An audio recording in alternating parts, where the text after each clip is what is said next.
Greetings, old hammerers, it's Oldmanpaints, and today I thought that I would do a bit of a flick through of this very old and famous wargaming miniatures book. The book is actually called Heroes for Wargames by Stuart Parkinson.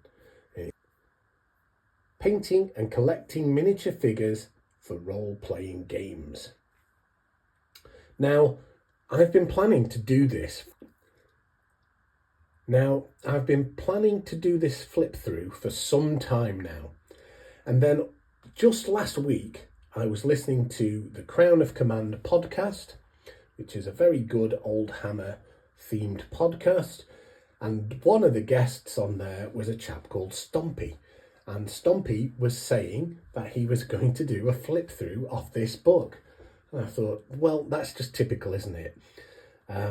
But I considered, can the world take more than one flip through of the same 40-year-old book?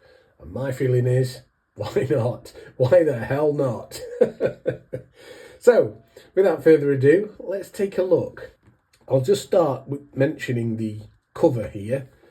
And you've got this fantastic Chaos Warrior on some kind of a steed. And you can't see the bottom half of him. He's sort of shrouded in mist over this pond, and then there's some kind of a gene stealer type creature or some chaotic looking creature here.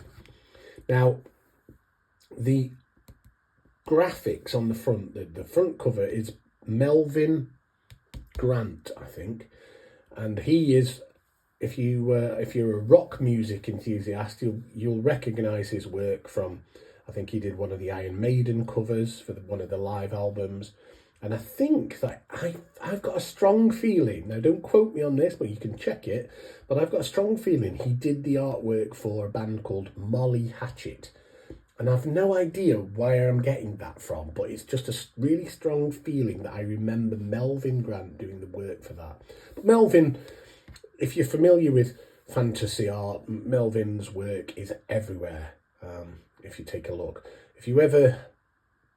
If you're interested in fantasy art, I suggest looking for Paper Tiger books, because Melvin's got lots of his artwork in there. There we are, we're right in. Again, it's the same title, but I thought I might just stop here on the acknowledgements page. We'll zoom in a little. And there's a few people that I mentioned, so you can tell that the book is around 1986. Which is about the time that I started in collecting Citadel miniatures and War Games miniatures. You've got copyrights in there for Games Workshop, which to new people who are getting into the hobby now, you may not know that what is now Warhammer shops used to be called Games Workshop. And they used to have red signage on the front of the shops, and it was a much more broad offering. They didn't just do Warhammer 40k and Warhammer Fantasy. They did figures from different companies. They did board games from different companies. And if you're interested in reading a little bit more around that, then I would suggest having a look at the book called Dice Men. And it's by Ian Livingston and Steve Jackson. And it's the sort of history of how Games Workshop was set up, or how the whole company around Warhammer was set up. And then some other copyright mentions in here. It says Judge Dredd, look. Judge Dredd, Citadel Miniatures. Now, there was a close collaboration between those. I don't know a lot about that, and we can talk about that later. And then as we go down, there's a couple of other mentions. Art edited, Martin Dean. I don't know anything about Martin, unfortunately. Sorry, Martin. Front cover by Melvin Grant, as we've said, and the back cover is by Bob Naismith. Now, we didn't look at the back cover, did we? But yeah, there's the back cover. Let's pinch out. And this book cost £8.95 back in 1986. That's quite a lot back then, but yeah, cheap as chips now, and you'd be looking at probably 40 odd quid to pick this up second hand now, something like that. Anyone who remembers this, I think it's from one of the Citadel paint ranges. Can't remember, it might be the Monster paint set actually. The original paint sets, I think there were 4 or 5, and yeah, I think this is from the second box of paints. We'll come back to that, we'll talk more about that later. So yeah, so there we go. Melvin Grant, Bob Naismith. Special thanks to John Blanche, obviously. We'll talk about John later. And it's saying basically that Games Workshop want to be thanked. Citadel Miniatures, which is part of Games Workshop.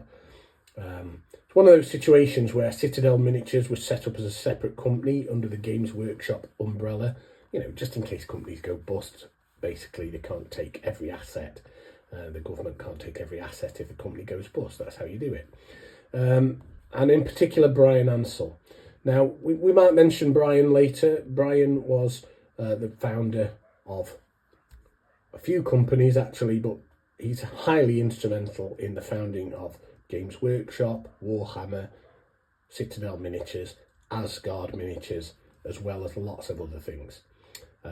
And until recently, and he recently passed away last year, Brian was the owner of Foundry, Wargames Foundry, also with their subsidiary branch, Warmonger Miniatures. Okay, let's have a look at the book proper. Straight away, the main page goes to some acknowledgements. I'll try and talk on a couple more of those. The reason I want to talk about these acknowledgements is because if we're looking at Citadel Miniatures and their history, it makes good sense to know who some of these names are.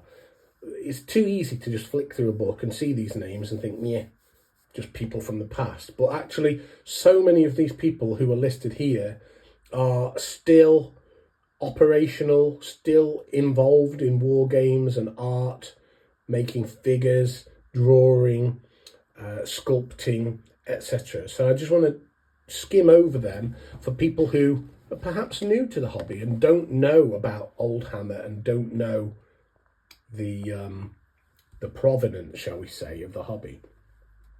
So Stuart Parkinson, I don't know a lot about Stuart actually, but I do know that again, I think he passed away last year, and he was very well thought of as being a nice person, and obviously he was European sales manager for Games Workshop at that point. Now, John Blanche was a name that you will have heard, instrumental in Games Workshop. He retired from Games Workshop back end of last year, and he was and still is a fantastic artist, an amazing figure painter. I would probably say he was instrumental in getting me interested in painting miniatures. And he, at this time, you can see what he did. He was an illustrator, he was a figure designer, he sculpted.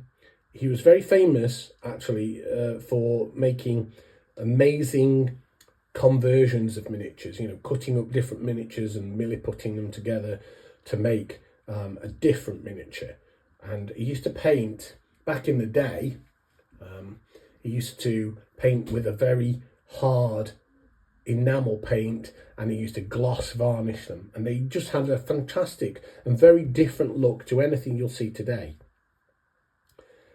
And whilst it might not be the cup of tea of, you know, today's fashion in the figure industry, definitely something to look at, because, you know, if you want historical provenance where your hobby comes from, you cannot ignore John Blanche's work. Okay, he used to also do a fantastic section that was like a painting guide, mostly in White Dwarf magazine, and it was called Heavy Metal. Later on, that became, you know, there were other artists involved in it, but initially it was John. Kevin Adams, now there's a name that you will know.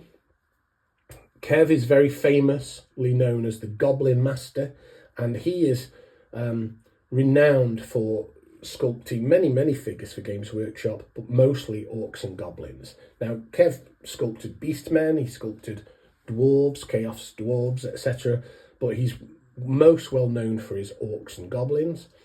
And since leaving Games Workshop, he's produced those for many, many companies such as Nightmare Miniatures, for the Toy Soldier Company, and too many to mention. He's done a lot for Foundry as well, and still does, I believe. And he's an all-round nice guy. If you ever get to chat to Kev Adams, a fascinating chap with loads of great stories, and just a brilliant, brilliant sculptor and painter. Simon File. Simon, I do apologise, but I don't know you and I know nothing about you, but apparently you conceived the idea of this book, so we must give you a lot of praise and thanks very much. Tony Ackland. Tony Ackland, fantastic artist, used to work for Games Workshop and I believe other companies before. I met Tony at one of the Bring Out Your Lead events a few years ago, and we had a fascinating chat for about 2 or 3 hours. Told me all about his life, his time in going into Stoke-on-Trent and Derbyshire, the High Peak, you know, my stomping ground, etc., etc. He's a fantastic artist, and he used to sculpt miniatures as well. Dave Andrews, brilliant drawing. You'll see his work throughout this book. There's a lot of sort of woodcut, or the images are almost woodcuts. Nick Bibby, fantastic sculptor, a lot of old school dragons and things like that. Hard to get hold of the moulds for his stuff because I know a lot of people are trying to bring back some of Nick's work. Colin Dixon, well, yeah, again, if you're an old school Games Workshop aficionado, Colin Dixon was one of the heavy metal team, and he was a painter and sculptor, and Colin also passed away last year, and we lost some real greats in the hobby last year. Charlie Elliott, I think he's known as Chaz Elliott. He was a figure painter at that time, went on to work with Die Hard Miniatures and Tim Prow. Jess Goodwin, well, everyone knows Jez. It says Jess, I would say it Jez. Jez Goodwin, you know, still works for Games Workshop today, and his designs are in the Skaven, they're in the Eldar, and countless other figures throughout the ranges. Now, Ali Morrison and Trish Morrison, they were at that time married. Trish is now Trish Carden, does a lot of work with Futsal Miniatures, fantastic sculptor. Again, you'll probably meet her at the Bring Out Your Lead events that are every year. Bob Naismith, he created the first Space Marine and did some of the artwork for those. And then, of course, you've got Alan and Michael, the twins Perry, or the Perry twins. Now, they created the first orcs, and you'll see a lot of their orcs in there in this book as we go through. And I personally really love the Perry twins orcs because they were the orcs that were around when I started. Obviously, we love Kev's orcs, but the Perry orcs were the ones that I saw first. So, okay, that's the acknowledgements out of the way. Let's take a look at the book. So the first piece of art in this book is this. Let's go in a little bit, and you can just see it's the Dwarf Lords of Legend. Now the artwork is by John Blanche, but this was, I believe, the cover art for a box of miniatures, and you'll see there the Scottish Dwarf and the Slayer and this chap here, I can't remember his name, but they are all miniatures. You can still pick these up today. They're a bit hard to get hold of, to be fair, but I do have a couple of them knocking around somewhere. At some point I will show you, but not in this particular video. Fantastic miniatures, some of the best dwarves in my opinion, but again, 1986, it's a long time ago, isn't it? You're probably seeing a theme here, that a lot of the artwork used in these magazines is artwork that supports product releases from Games Workshop around this 1986 period. Regiments of Renown by John Blanche, and you can see here orcs being slain by what look like dark elves to me. There were several ranges at that time. Elves, dark elves, skeletons, zombies, and one or two others, and forgive me for not remembering them all, but they were all box sets. One that I had was Scarlock's Wood Elf Archers, and I will show you a few of those in a moment. So here is Scarlock himself. He was the leader of the Wood Elf Archers, and this is a miniature that I painted in about 1986 or maybe 87 perhaps. He has had a bit of a rebasing recently. I left it the way I painted it when I was a boy, with his name underneath. I don't think I've got the year on there at that time. But yeah, that's Scarlock, and he was the leader of the Wood Elf Archers. And here is one I did more recently. It was just an unpainted Wood Elf Archer in the bottom of my box. You can see they were quite generic poses. There wasn't much variation. There was about 3 or 4 different archers, but and then each one was replicated 2 or 3 times.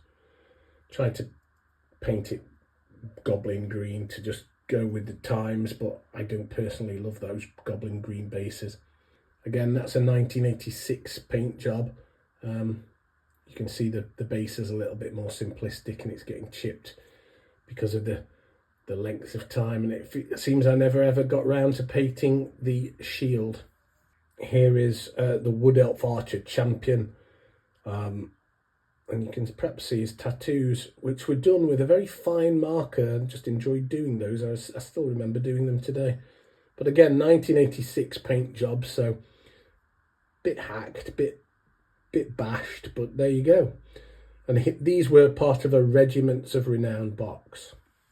This piece of artwork is by Dave Andrews, and as I said before, they're almost like woodcuts, aren't they? I don't quite know, are they called lino cuts or something like that? But they're absolutely beautiful in their simplicity. The black and white cut really represents the time, the sort of fantasy artwork that we were used to seeing in magazines. I used to have a ZX Spectrum, and we used to see similar artwork across those magazines, with the dwarf killing the skeleton. So that's the sort of artwork that we were looking at back then. The rest of the book, I'm not going to read the paragraphs out, but these pages here are basically talking about the evolution of role-playing games, how we came to adopt those games, etc., etc., and sort of the provenance of where our hobby today actually evolved from. And you can see some of these photographs representing paper characters that you would cut out to use as markers, and then there's paper-based buildings that you can cut out and erect, and you basically put them down onto a table and use cards to create them. The game that you can see here is Bloodbath at Orc's Drift, which has, again, I don't want to replicate what Stompy was saying in his video, if I'll try and zoom in a little bit so you can see it better. But Orc's Drift is a play on words from Rorke's Drift, which is a battle that was fought between the British Army and the Zulu nation, I think Shaka Zulu's tribe in South Africa, in the Transvaal, I believe it was. Yeah, several thousand Zulus attacking a few hundred British, and the British just managed to win out by guns and sheer bloody luck.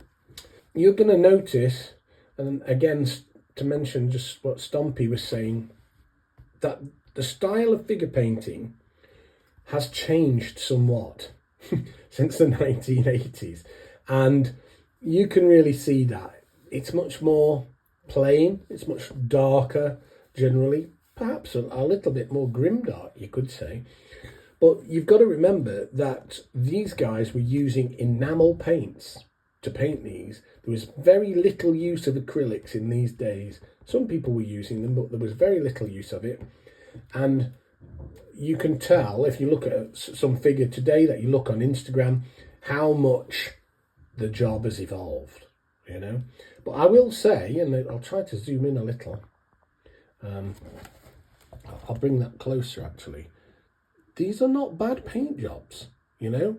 We could say they're not up to today's standards, but they're still highly suitable for anybody's cabinet. I don't think you'd be sniffing at them, really. You know, they're all right. They're not brilliant, but they're not terrible, are they? Let's be honest. And you can also tell that there are lots of different types of games back then. You can see here we've got some samurai warriors, and these are still very popular and quite sought after. If you look on Instagram, there's a chap called Oriental Heroes, and he only collects these types of miniatures, and he also sculpts some as well. Very good he is. Fantastic painter, nice bloke. And these sorts of figures are kind of, you know, we don't see many games with these figures in nowadays. You can also get a lot of samurai and sort of Japanese type figures from Wargames Foundry today. See a Chaos Warrior with his arms in the air, sort of issuing a challenge. Come and have a go if you think you're hard enough. And the back here of a Chaos Jester. Now the Chaos Jester, which you can see the front of here, this is a limited edition figure. Quite easy to get though, I will say. If you look on eBay, you can probably pick those up reasonably cheaply. They're not too expensive, thank goodness. And then you've got, you know, an old skeleton, and these are, I think, from Fantasy Tribes skeletons. Again, pretty cheap. You can pick these up, £4 or £5 these days. Used to be just a couple of quid, but, you know, prices have gone through the roof lately. And what I was going to say was, some of these figures are loosely used at this time, sort of for Dungeons and Dragons. You know, they're sort of minor personalities. What do they say in computer gaming talk? NPCs, non-player characters. But yeah, these sorts of figures are there to just illustrate. This sort of figure might be used as a fighter in a Dungeons and Dragons type game. And then here we've got some Dave Andrews work. Again, this sort of woodcut, lino cut type work. And they are just quite ambiguous. They're almost Mordheim-ish, but quite ambiguous in terms of where these pictures actually, what they actually relate to. They could be Warhammer, they could be Mordheim, they could be Dungeons and Dragons, or any game really. And then this picture here, I'm going to zoom in a little so you can see it better. You know, it's depicting a war game based with cards and counters. Now, I am not a massive cards and counters type game person. In fact, I'm not a massive game person. I don't really play Warhammer. I'm a collector and a figure painter, and I don't really fuss too much about playing games. I'm not that bothered. Maybe someone will change that one day and get me interested in it, but it doesn't float my boat. And I can't think of anything worse than setting out all these cards and trying to work out and memorize what we do with them and all that, and all the rules and nuance that go with it. Some people love that, but it's kind of not me. What do you think? Let me know in the comments. Here are some of the early Space Marines.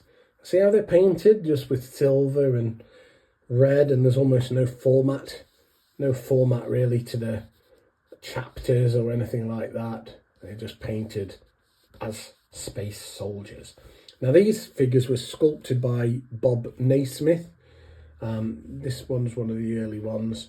Hard to pick up now, quite difficult to pick up. And if you do pick any of them up, they're most likely recasts, unless you know the provenance for sure, you know, that they've got really old bases and they were someone's dads or granddads. But yeah, hard to get hold of now. And there is some artwork here that Dave's done, and you can sort of see what a Space Marine looked like at the time, and he was called an Imperial Trooper. But you can see that the helmet here is quite different to what we're used to today. Now, if you are interested in sort of picking up some Space Marines that look like this guy, then I suggest you go across to Alternative Armies and have a look at their, I think they're called Ion Age, their Ion Age range. And there's quite a lot of miniatures that have this sort of gun and this sort of helmet. I think they might have been originally Asgard miniatures. Don't quote me on that, but I believe that the Space Marine sort of was born inside the Asgard miniatures range just as it became Citadel. Don't quote me on that though, I think that's something I've heard somewhere. As we mentioned before, there was a bit of a connection between Citadel or Games Workshop and the people who did 2000 AD. I'm guessing that they had the figures on license for a while, and there's some absolutely cracking Judge Dredd figures out there. Judge Dredd, Anderson, the other judges, the Dark Judges particularly, and they were really good. Some of the bad guys from this series I didn't really love that much, if I'm being honest, but yeah, there's some great figures out there. And like I say, I think Carl Critchlow, who did the Thrud the Barbarian, he also did a lot of work for White Dwarf. And there, here you can see some sort of here you go. These are sort of Judge Dreddy type characters. I'm not 100% sure what they all are, if I'm being honest, because I didn't have that many. I just had a couple of the Judge characters. Look at that piece of art. I'm just going to zoom out so you can get the full effect of that. Try and straighten it up. There you go. So this piece of art is called Revenge of the Lich Master, and it's by John Blanche again. You've got this human figure here. He's obviously casting spells, and then you've got these Skaven around the edge who are being either summoned or perhaps they're attacking him, and he is summoning this undead horde to fight off the Skaven. Now, I guess this character here might be Heinrich Kremler. Is that the right way of saying his name? A very sought after miniature. There are at least 2 versions of him and quite a few knockoffs as well. But if you can get the original one of these, they go for about £50, those miniatures. Now, coming back here, we've got some dungeon floor plans. Now, it's funny actually, you never really see this sort of stuff anymore.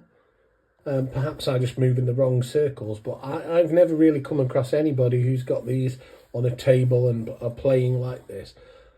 I could get behind this sort of game for my miniatures. Seems interesting to me. Let's just zoom in a little bit more so you can see it. There's all kinds of different components to the game, you know, paths and tables and chairs and wells and etc. And then this is how it looks on an actual game board.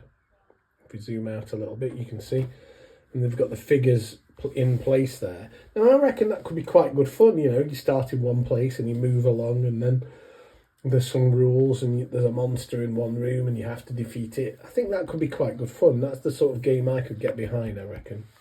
It's all very similar style actually.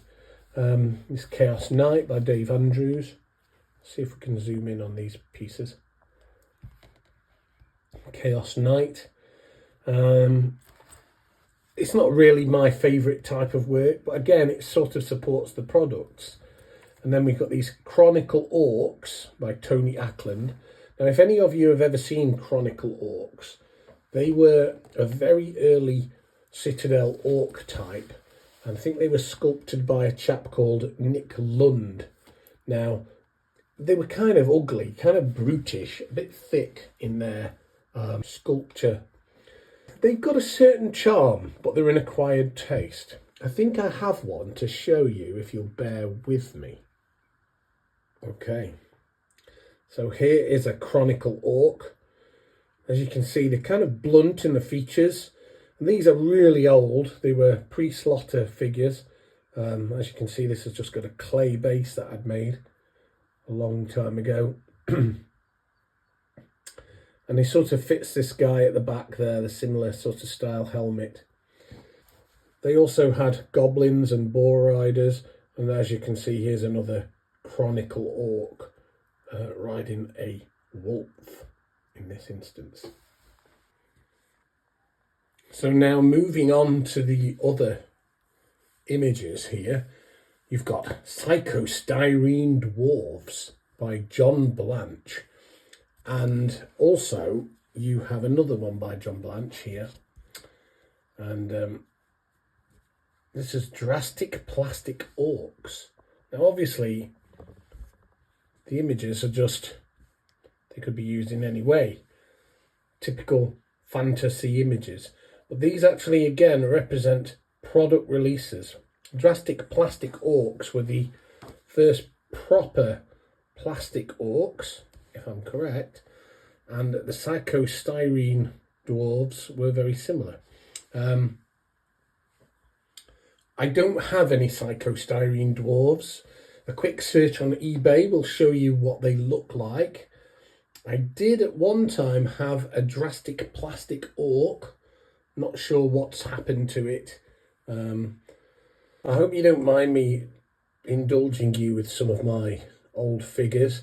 These are, again, painted in the 80s, but here is one of the ogres. Ogre Thug, I think he was always called. He needs rebasing. You can see that base is rather loose. But on the back there, look, there you go. There's the head of one of the Drastic Plastic Orcs. And that's the only one I have. Okay, so now we'll move on to some of the Perry Twins Orcs. Look at these. These are just great in my opinion. These really represent how I remember first seeing the orcs back in the 80s. A sort of almost chimp-like face, I always think. Slightly grotesque, big fangs, rough, crude weapons, and kind of wild, you know?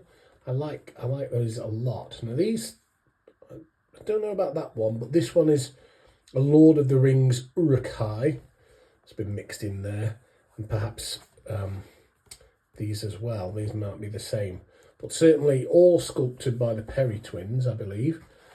And then there's this one here. Again, we've got another, trying to remember the actual categorization of these orcs. I think it's C28 or something like that, C27 orc, something like that.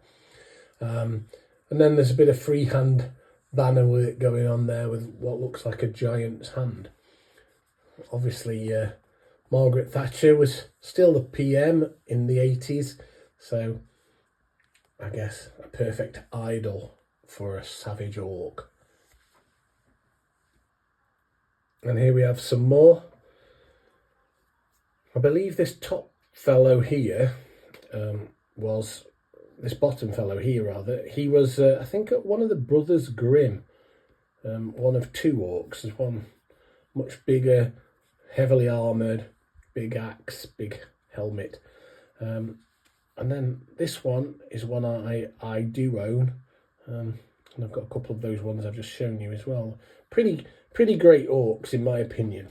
Now the next section of the book goes on to talk about figure making, what we would know today as sculpting, which is mostly done with a wire armature and perhaps a green stuff mixture, perhaps mixed with a bit of milliput or bees putty, or there's a whole range of different sculpting putties that sculptors use today, if they still use the old techniques.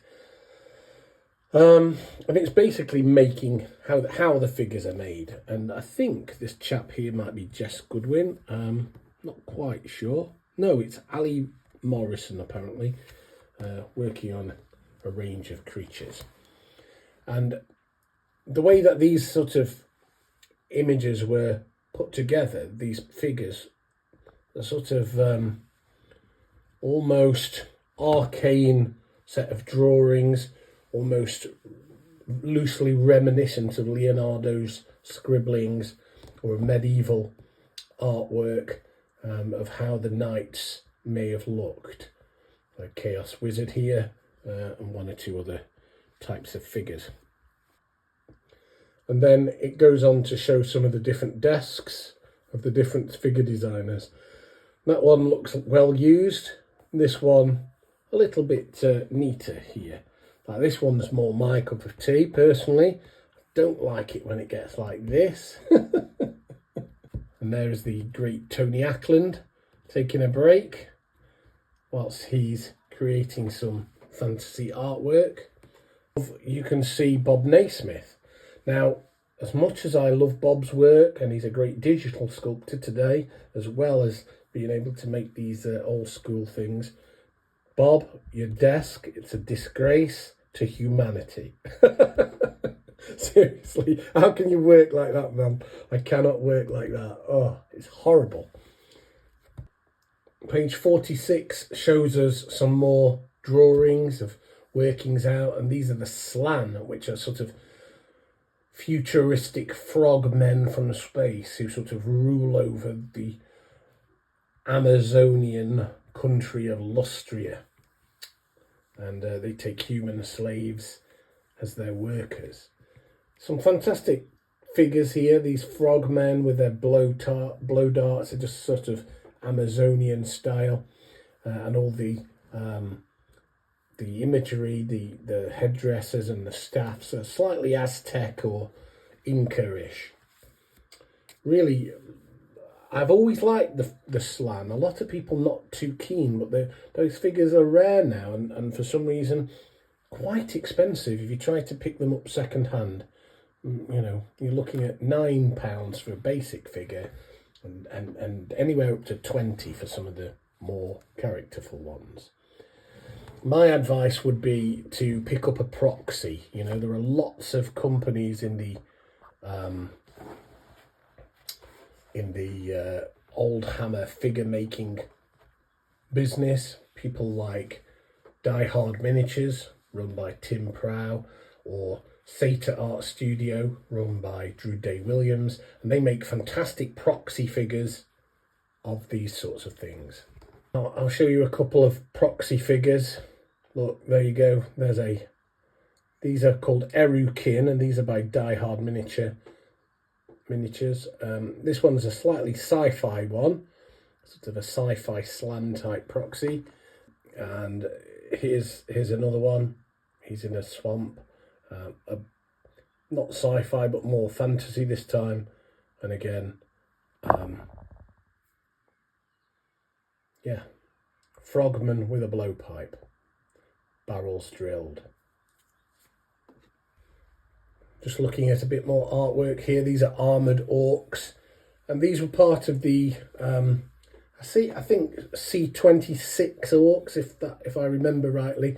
I'm sure someone will correct me in the comments if I've got that number wrong. But they were just basically pre-slaughter orcs, and they had some heft to them. I'll tell you that. Quite good figures. Hard to paint, and the detail was a bit rough actually. But again, once you got them painted up, they did have some character to them. And here's an example. I'm going to just change my light so you can see it better. There you go. Here is an armoured orc. He's got this heavy fur coat, shield. Let's just see if I can get near to the camera. And there you can see he's got armour plate and chainmail as well. Pulls of those Perry orcs that I was showing you before. Nice simple monopose stand, shield, perfect for ranking up. Here is here's that chap with the Mohican you saw in the book earlier. I quite like the painting in the book. Mine's a bit bright actually, but again, it's an 80s paint job, so I don't paint my orcs with red eyes anymore. So I hope you'll forgive me. So next I want to show you some giants. Now, these giants, I don't actually remember them. I do not remember these giants being on sale, so it must be slightly before my time, but they did have a different sets of heads, and I do have this one here, the one with the scaly skin, but I didn't have a head. Somehow I acquired a giant, but it didn't have the right head. Now, I did try to make one out of green stuff, but I didn't like the look of it. So in a second I will show you the compromise. Years ago I picked up these, and I picked up this giant. It's by a small company called Old School Miniatures. Obviously he's just in the painting phase. I've started him, but kind of got tied up with other jobs. And he's a really good giant, old school style, very similar to the ones in the drawing. Here is the original giant, and I've put one of the alternate heads from the new giants on him because I didn't have a head. This weapon is green stuff, just painted green stuff, and that is a real bird skull that I found in a garden. And yeah, it's just being painted up right now. So yeah, that's the original giant, and you can see the scales on his skin. It's quite a crude sculpt, actually. There's a second time I've tried to paint him. He's quite hard to just get right, but I think this head works really well with it, even though it's not the original. What do you think? So next up we have Skaven. Skaven are rat men. I don't actually know anything about them except what you can see. They are rat men, and they are designed by Jez Goodwin, I believe, even though I do believe that there are some other figure sculptors who have had a go at sculpting them, and there are quite a few proxies out on the market. You might see rat men in Grenadier figures or Ralpatha or any other number of different brands who create Skaven.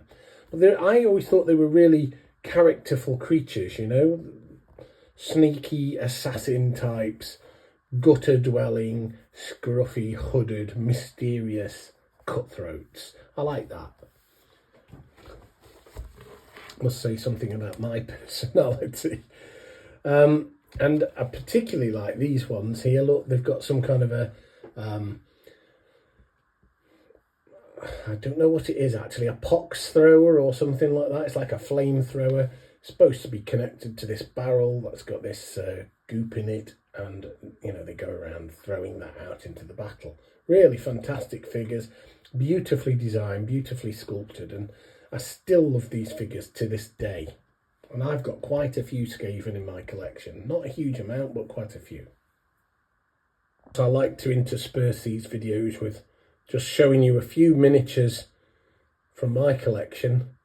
And here's one of those plague monks. Now mine was painted in the 1980s, bear in mind, so I wasn't really sure about colour schemes and things like that, but yeah, probably not the, oh there you go, 89, that one.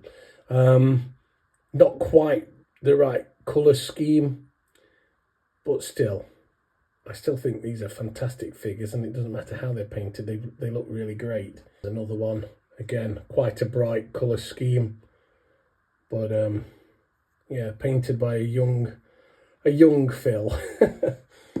Here we have some of those Perry Orcs. These are the first ones really that were slaughter. This is a transition, this one particularly, is a real transition from what was a solid based figure to having pre-slaughter, sorry, to having a slaughter base, a slot type base. This one here is one of the Harborth Orcs, Black Mountain Boys, and he's a variant. They've taken this figure that we saw earlier, and they've just slightly altered it, changed the weapon, positioning of the shield, etc. You can see the similarities, I hope. These are Elves by Ali Morrison. And again, Ali was a great sculptor. I think, you know, Ali does some great figures. He's probably a bit underrated as far as some of the Games Workshop sculptures go. I do know that some Oldhammer enthusiasts don't love his stuff for some reason, but I personally think it really embodies the period, and his stuff is fantastic. Now that brings me on to these figures here. These are Jess Goodwin ogres, probably some of the most famous ones that you'll ever see. If you look through Instagram or any of the older Hammer forums, these are what you'll see. Some of them pretty tricky to get hold of. There are a lot of recasts out there for the ogres, I'm afraid. That one I was after for a long time. Just finally got him recently. And this one I also have, but I haven't got any of the other ones on this page. But there's only one page in this book of these ogres, and there are actually loads more. And I'll show you a few of mine in a second. Now I should point out that you've already seen this one. Let me just adjust the light here again. Let's make sure that we have a good positioning for this. I can't remember the name of this chap, but he's labelled as the Ogre Thug. A little joke I had there in the 80s during my club. But yeah, fantastic sculpts, and these figures have got a bit of weight to them, you know, a bit of heft. Here's one I did more recently. This is an Ogre Mercenary, and this tie gave him a bit of a wintry feel, despite him not having a shirt. This was one I did in 2018 when I just came back to the hobby. As you can tell, a bit rough, and this is all painted in craft paints, so the colours aren't great. At some point I may revisit this one because I don't think it's really as good as it could be. This fella, Ogre Berserker, oops, excuse me, and he's got this fantastic horn on his head. Try not to laugh too much at the armour. Again, I think this one was done by a 14 or 15-year-old me. Had no idea of what to do, just trying to make something a bit different. And yeah, I gave him multicoloured armour. Yeah, I think this one is one I ought to photograph and revisit at some point. But anyway, yeah, just fantastic figures by Jess Goodwin. In my opinion, nobody's ever done ogres better since. Page 65 brings us on to this chap. Look at him, giant Balrog with small dragons. Now these are done by Nick Bibby. Now Nick doesn't make Wargames miniatures anymore. He's actually a proper adult grown-up sculptor who makes huge commission sculptures for museums and parks and stuff. But yeah, the big I think the little dragons are by Nick Bibby, and I believe that the Balrog is a Tony Ackland Balrog. And he's one of three, this chap is. They've all got strange names. If you look on the Sol Legends or Sodamon's site, you can certainly find what these look like painted. After having a brief look around, I found one of the figures. That's the one that we've just been looking at. And just so you get a sense of scale, let's put him next to an ogre. Yeah, it's 3 times the size. Pretty heavy, this, almost a kilo, I'd say. His tail is missing, it's in the box somewhere, but yeah, there we go. That's the size of those old ogres, and it's all lead. So these wings are pinned. I drill them and put piano wire into the figure, and then insert the wing in there, and then fill that in with putty, and then use green stuff to make the fur again. I'm going through this book, and obviously I am cherry picking the stuff that I like and things I'd like to show you, you know. Some of these trolls, have you seen before? They're very old trolls. An absolutely fantastic sculpts. I think they might be done by the Perry twins again. I'm showing my favouritism here, I guess, but they are just cracking and quite sought after. Couple of them, I think that one and possibly the one with the rock, that one, are kind of difficult to get hold of now. This one's easy to get, pretty easy. Those two not so bad, but those two can be quite tricky.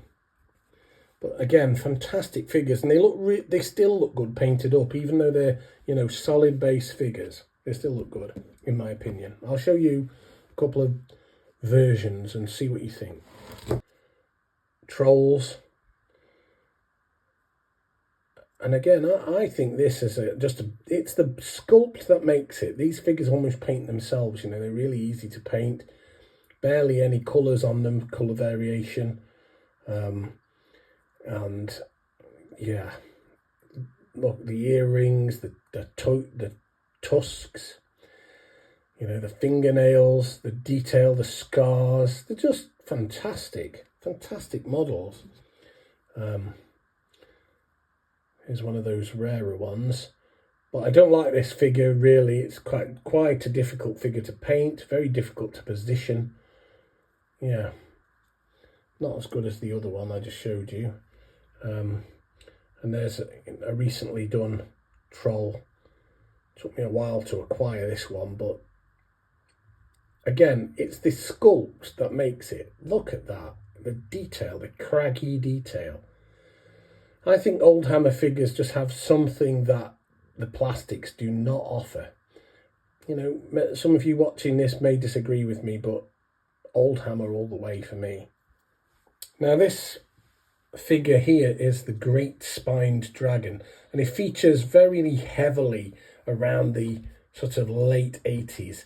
It was highly sought after as a figure, but very brittle. These arms, these spines on the arms, on the wings rather, they are so brittle. And you had to make the wings out of cloth or paper soaked in glue, papier-mâché, whatever you chose, but you had to make it yourself. And trying to position those membranes on those figures on these digits without breaking these spines was quite tricky. Really tough.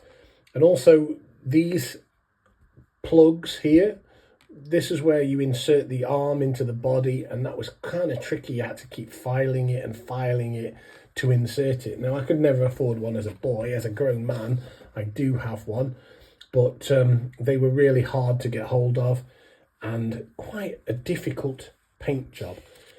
I can't show you my spined dragon, I'm afraid, not in this video at least, because it's part of a diorama that won't fit on this screen. If you look at my blog, or you might want to look at my Instagram page, if you look for Oldmanpaints on Instagram, you might find the painted version of my spined dragon in the diorama. But again, a Nick Bibby sculpt, absolutely fantastic, and you'll see it in lots and lots of books and magazines of this period. Some more John Blanche artwork here, and this is from paint set 1. I can't remember, I'm sure it wasn't called paint set 1 when I started. I'm sure it was called something like the Goblin paint set or something like that. Someone correct me in the comments there. But anyway, this is paint set 1, and it had a very basic set of acrylic paints. This was Games Workshop's first paint set. It had sort of Chaos Black and, I can't remember, Skull White and Gore Red,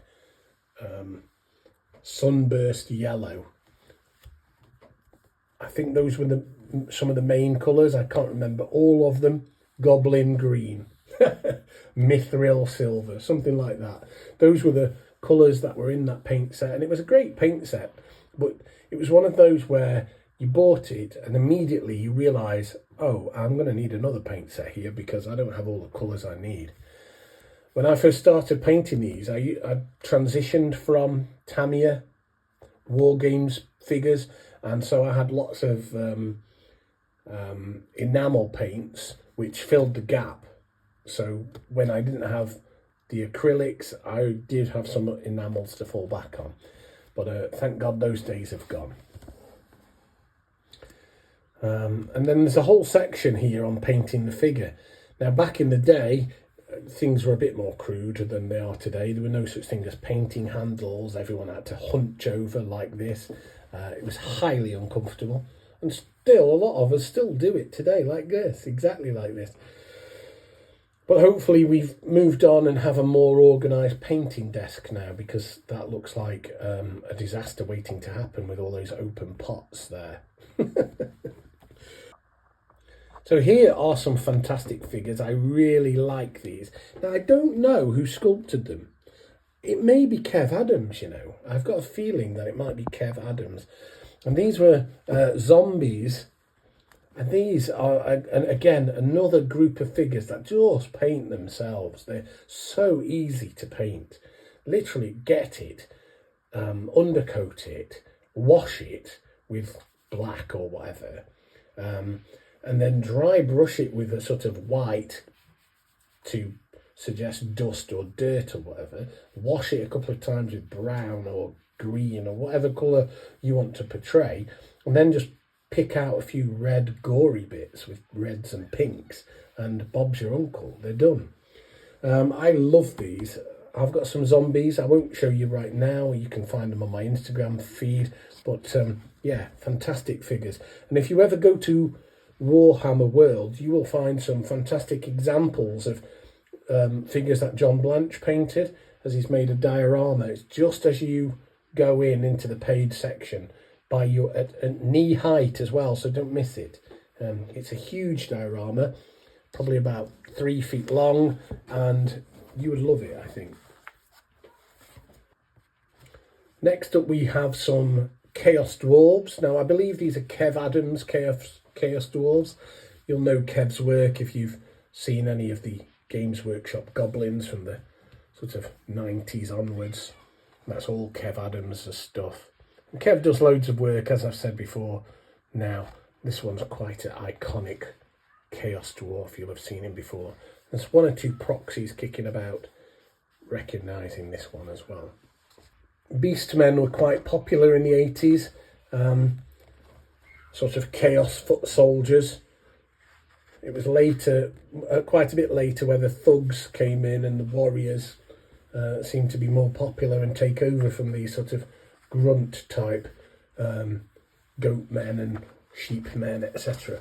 But I think that some of the sculpture was done by Ali and Trish Morrison. I certainly think these mutant ones were Trish Morrison's, and she did a whole batch of those.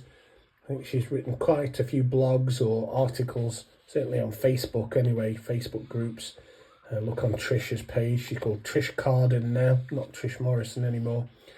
And she talks about what she's done there, and you can also find these on her Instagram pages. Chaos Warriors, again, just beautiful sculpts. Not sure who the sculptor is on these, but kind of look a bit Perry-ish, but I'm not 100% sure. Just terrific shields, really dark, grim, evil-looking knights.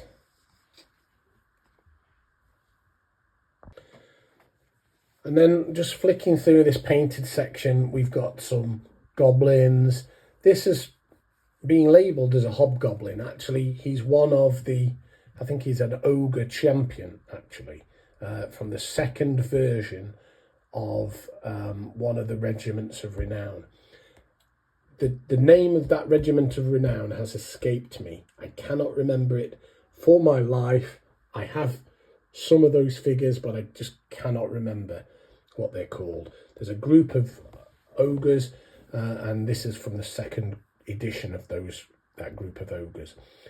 Very often, like the Bowmen of Orien, the Elvish ones, that they released it twice with an updated set of figures. Then I don't know what these ones are. I think they might be perhaps Lord of the Ring Uruk-hai first editions. Not 100% sure. Here you'll see That's an Asgard orc, which has been modified with a fancy helmet. That one's a Games Workshop or Citadel Uruk High, and this is just one of the Peri orcs, but all three have been heavily modified with these fancy helmets and shields, and it looks like John Blanche's work to me. Page 90 offers us this fantastic piece of artwork. It's also used as the cover for this book, or the back cover. It's the Monster Paint set. This was on the front of the Monster Paint set. I think the second or third paint set. Not sure whether it was the second or the third, but anyway. Some extra colours in there. This was really, you know, with the first paint set 1 and this one, then you kind of had a really good base set of colours. Obviously Games Workshop brought out more sets at that time. You only bought them in sets to begin with, and you know, you were away with that lot. You could paint your figures in a pretty decent manner with a. People were taught to blend colours a lot more then. You know, you mixed yellow into a red to make an orange, etc., etc. But this was a really iconic piece of artwork, and it features the Golden Demon, of course, as he was back in the day. This piece of artwork, I believe, was on Warlock magazine. Correct me if I'm wrong on that, but I believe that it featured in Warlock magazine, and they also ended up making a figure of this. The figure was a limited edition figure, and I think it came with Gothic Amazon, the John Blanche piece of artwork. I think we'll show you that later, somewhere through the book. But yeah, I believe that the two figures were kind of highly sought after. The Amazon's easier to get than the Warlock, put it that way. If you're an Oldhammer enthusiast, this is a tricky figure to get hold of. Now we're on page 95, we're coming towards the back of the book, and this fellow here, he's labelled as a hobgoblin. Whether he was or not is up for some debate, because I've seen him labelled as an ogre, and I think he's too big and bulky for a hobgoblin. I have a version of him painted up here. Mine's a bit brighter in skin tone, but yeah, I think that he is an ogre, in my opinion, an ogre guard. I love the colours that you've used there. It really complements the dark, deep green skin. Perhaps he could be a black orc in those days, but I've got mine certainly as an ogre anyway. And I wanted to just notice this one, because this figure, we used to see it a lot, and this is a troll. I don't know that this is a Citadel figure, and I don't think there's ever much commentary on whether this was classed as a Citadel figure. Perhaps at one time it was a Citadel figure, but it was certainly an Asgard troll. Here's a more modern version. I think the original looks slightly more stocky. I bought this one probably about 4 or 5 years ago from an American company called Viking Forge. And I think this, you know, the angle here is slightly different. If you look at it, perhaps whoever painted it, maybe John Blanche, has altered the position of it. But yeah, I think that the original is slightly more stocky, don't you?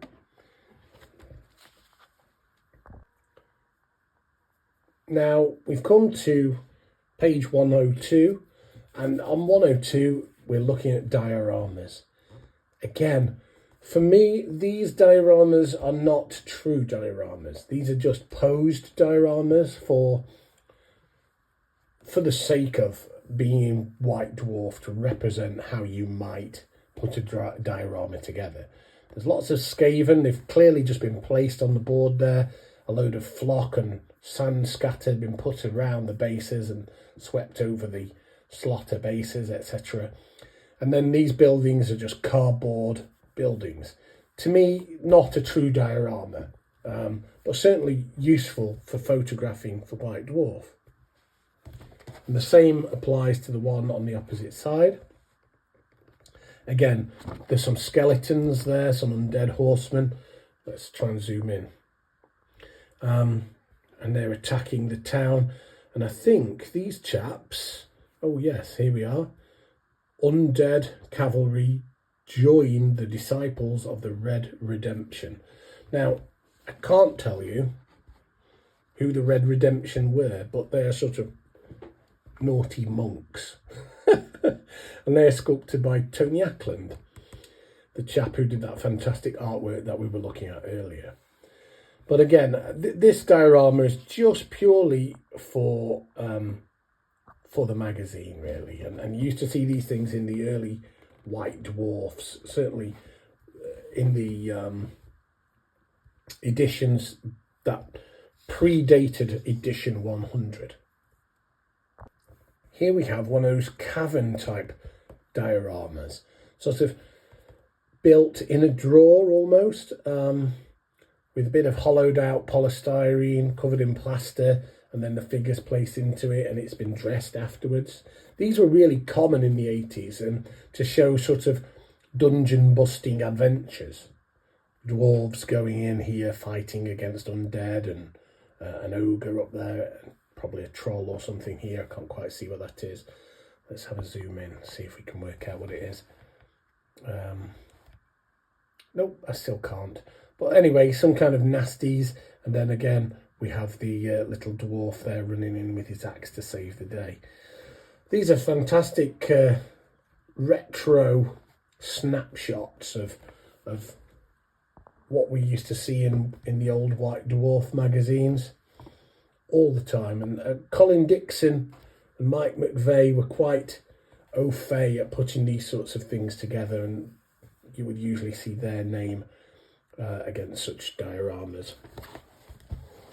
Now this diorama here, don't quote me on this, but I would say that's a John Blanche diorama, if ever I saw one.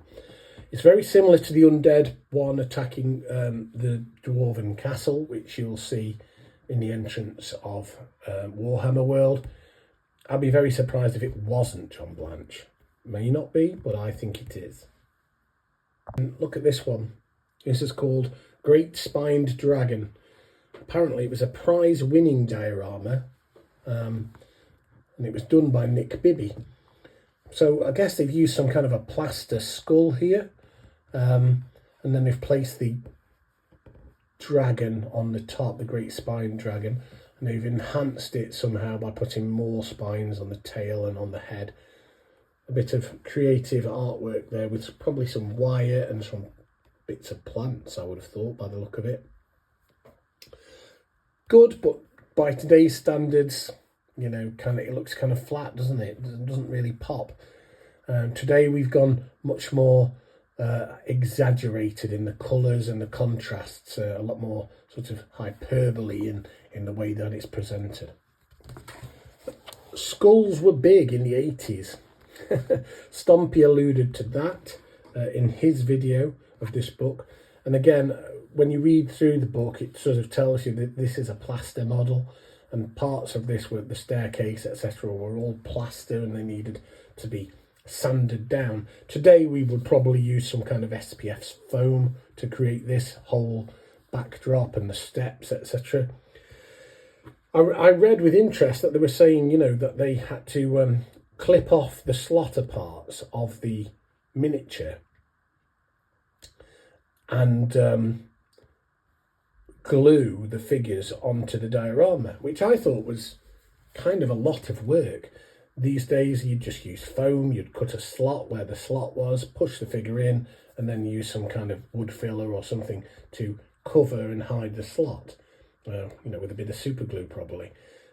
Much easier than clipping away at all that metal. And of course, if you use plastic figures, you don't need to do any of that, do you? But we don't use plastic figures here. Spits. And we're at the end of the book, people. So there's a nice piece of artwork here, and this piece of artwork was used as the box art for Warhammer Fantasy Battle. Probably edition 2, maybe edition 1, but I think edition 2 or 3. and it's got some of the orcs that we've seen, that we've already looked at there. We've got that famous Evil Sun's banner. And then if we go over here, we've got one of the Paladin Knights stabbing his sword into this huge ogre. One of the Slayer type, Felix and Gotrek type Slayer dwarves, again smiting a orc in the throat, rather grisly. But yeah, fantastic piece of iconic art there. Some of the newer people into the hobby will never have seen this artwork before, but there it is. And we're almost, at the very end. There's a little bit of an homage to master painters, but actually I don't think there's anything so outstanding in here that you really need to see it. Hiroth-Yog, the ogre, and there's the hobgoblin or ogre that we've seen before. Talking of John Blanche, here's his lovely Amazon Gothic, or Gothic Amazon, depending on how you want to say it. This is an iconic piece of artwork, and I think it was on the cover of one of the White Dwarves from the 80s. This shield gives people a lot of problems. I did try to make one for my figure.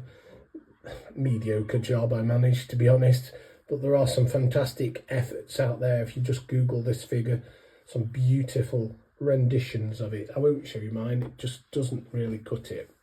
This I thought was worth a mention, John Blanche's three-headed Minotaur.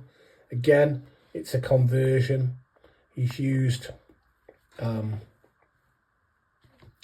milliput on the base here, on the stomach. He's used 2 or 3 heads to join the creature together to make it look more contorted, and then this crazy banner here with the evil suns, and then a freehand Mona Lisa. It's just some iconic work. People could pick it apart and say, oh, today's painters can do much better, but this was a sort of groundbreaking work that pioneered and inspired a generation. And right now there's been a lot of talk about lore, but here's a good example. There's Caleb Dark, who was, as a child, his parents were killed by chaos thugs, and then the chaos god Malal, I believe, who's now been renamed Malice, gave Caleb a second chance and said, look, you come and work for me, you can take revenge, and gave him this, the Dread Axe, which is an axe that bites people's heads off. And there he is, carrying a head, all rather gruesome, but he's absolutely hard as nails, and was a real favourite amongst Warhammer collectors in the 80s and 90s. And the final thing that I wanted to show you really was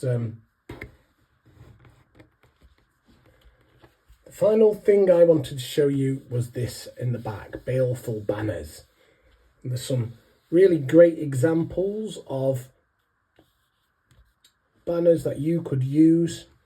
I think this is really to give people inspiration for their different armies. A chaos banner, a sort of dwarfy banner, orcs or goblins, orcs, elves, orcs, and chaos generally, I think